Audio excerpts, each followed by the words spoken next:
கானகத்தில் அவன் சென்று கொண்டிருக்கும் போது எதிர்ப்பட்டாள் நீலி. செவ்வாடை அணிந்து கையில் வெற்றிலை தாம்பூலம் எடுத்துக்கொண்டு நீலியானவள் ஆனந்தன் செட்டியை எதிர்கொண்டாள்.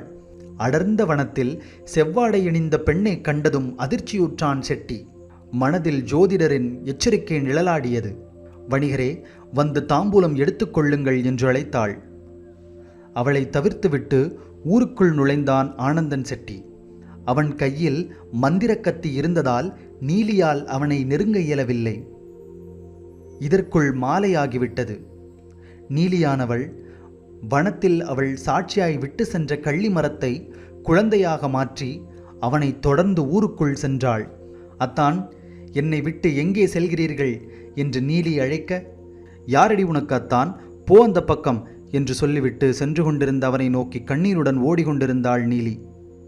இதற்குள் ஊரில் சிலர் பார்த்துவிட்டு என்ன செய்தி என்று வினவ, இவர் என் கணவர், இது என் குழந்தை.